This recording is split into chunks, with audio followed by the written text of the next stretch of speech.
What happens when one of Hollywood's biggest legends sits down for what should be a friendly chat, only to face a barrage of disrespectful jabs that cross every line imaginable?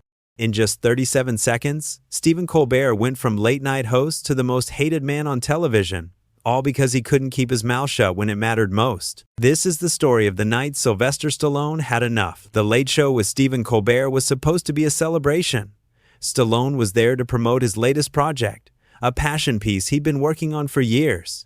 The audience was packed, the energy was high, and everyone expected the usual banter, some laughs, maybe a funny story or two about filming Rocky or Rambo. Instead, what they got was a masterclass in how to destroy your own show in under 10 minutes. Stallone walked out to thunderous applause. The crowd was on their feet.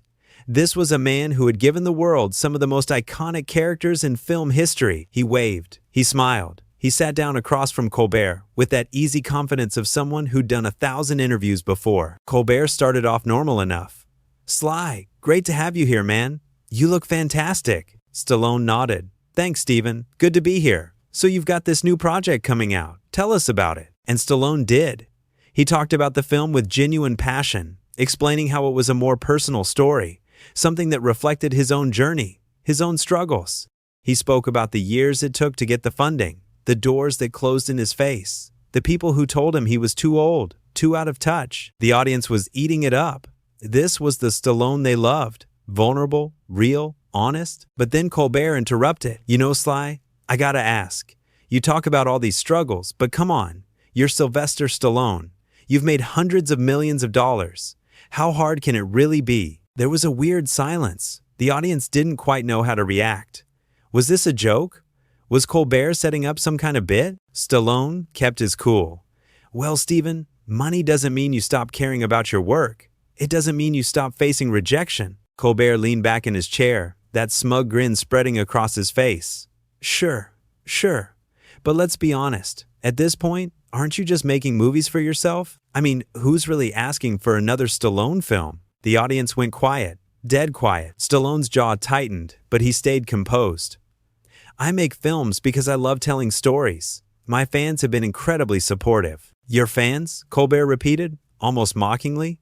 "Right. The same fans who still think the 80s were the peak of cinema?" A few uncomfortable laughs scattered through the crowd, but most people were just shocked. This wasn't playful ribbing.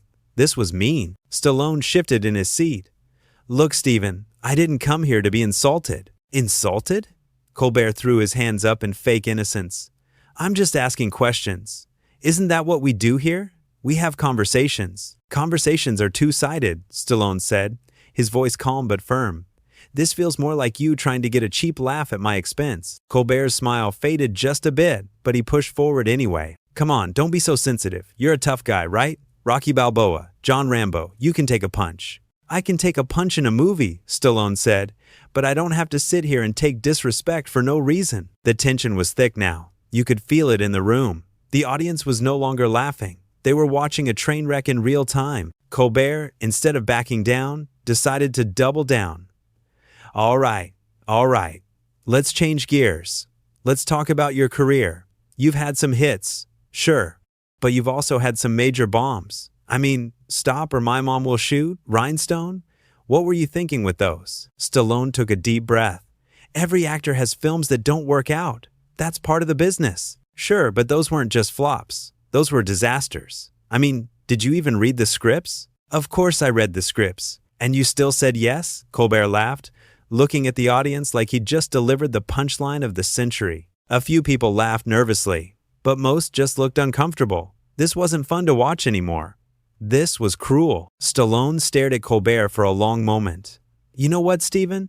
I've been doing this a long time. I've sat across from a lot of hosts. Some good, some great, some just okay. But I've never sat across from someone who seems so determined to tear down their own guest." Colbert's face hardened. "I'm not tearing you down. I'm just not blowing smoke like everyone else does. There's a difference between being honest and being rude," Stallone said.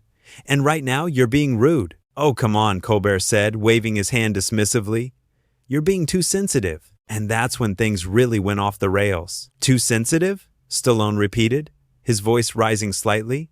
"You invite me on your show, you ask me to talk about something I care about, and then you spend the entire time mocking me, mocking my work, mocking my fans. And I'm too sensitive? Colbert tried to laugh it off.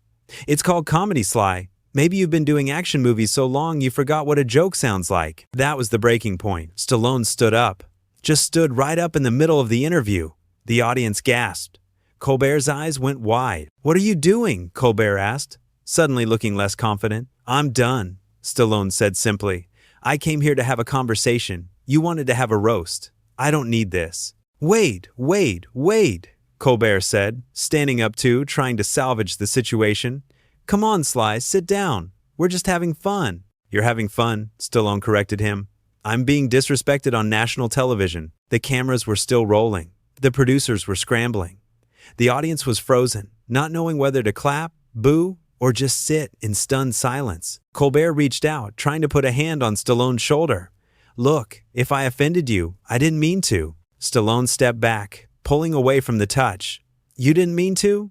Steven, every single thing you've said since I sat down has been a shot at me. You knew exactly what you were doing. I was trying to make good television, Colbert protested. Good television? Stallone shook his head. Good television is when both people feel respected. This is just you trying to look clever at my expense. Colbert's face was turning red now. He was losing control of his own show, and he knew it. Fine, you want to walk off? Go ahead, walk off. Oh, I'm walking off, Stallone said. But not because you're telling me to. I'm walking off because I have too much respect for myself to sit here and let you treat me like garbage. The audience started to murmur. A few people even started clapping. Quiet at first, then louder. They were clapping for Stallone. Colbert heard it. You could see it on his face. The realization that he'd lost the room, that his own audience was siding with the guest. You know what your problem is, Steven? Stallone said, turning back one last time before he left. You think being mean is the same as being smart. You think tearing people down makes you look tough. But all it does is make you look small. Colbert opened his mouth to respond, but nothing came out. Stallone pulled off his microphone, handed it to a stunned stagehand, and walked off the stage. The applause grew louder. Some people were standing now. Not for Colbert. For Stallone. Colbert stood there, alone on his own stage, watching his guests leave. He tried to smile, tried to play it off like it was all part of the show, but nobody was buying it. Well, Colbert said weakly into the camera, I guess we'll take a quick break. But the damage was done. Backstage, Stallone didn't storm around or throw things. He didn't rant and rave. He simply walked to his dressing room, grabbed his jacket, and left the building. His team followed, equally stunned by what had just happened. One of his publicists asked if he was okay. I'm fine, Stallone said.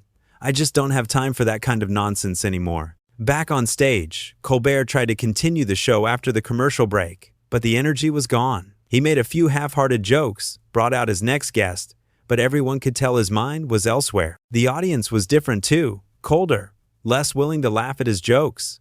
They'd seen him cross a line, and they didn't like it. Social media exploded within minutes.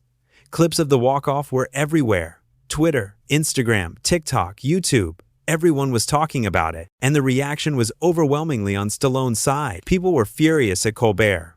Why would you treat a legend like that? One tweet read, Colbert was completely out of line, said another.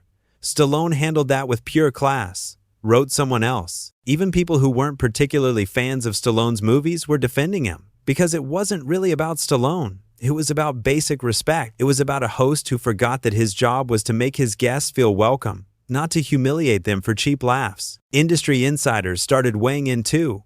Other actors, directors, producers. Many of them shared their own stories of uncomfortable interviews, times when hosts pushed too far, said things that crossed the line. But Stallone's walk-off was different.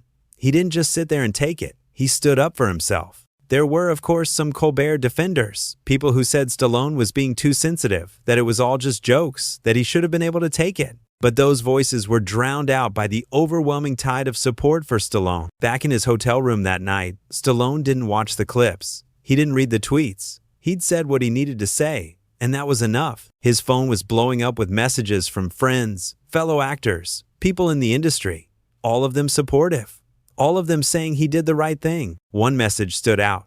It was from a younger actor who'd been in a similar situation a few months earlier but had stayed quiet, afraid of making waves. Thank you for doing what I couldn't, the message read.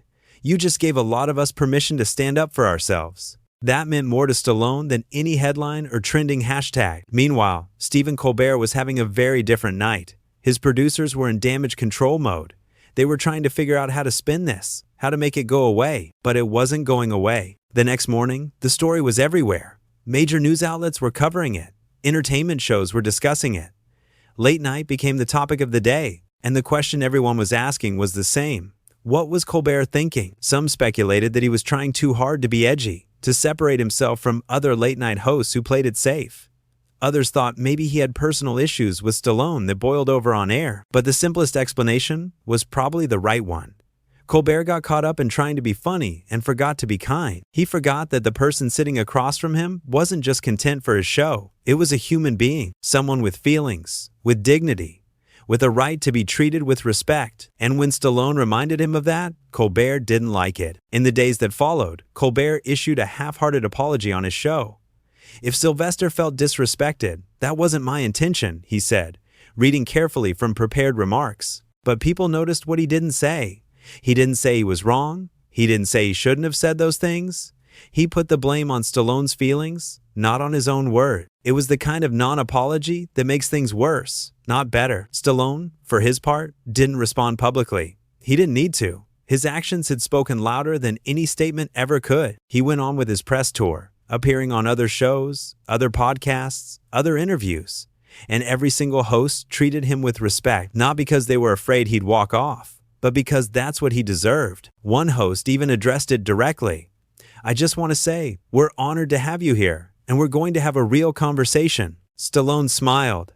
"That's all I ever wanted." And they did. They talked about his career, his inspirations, his new project.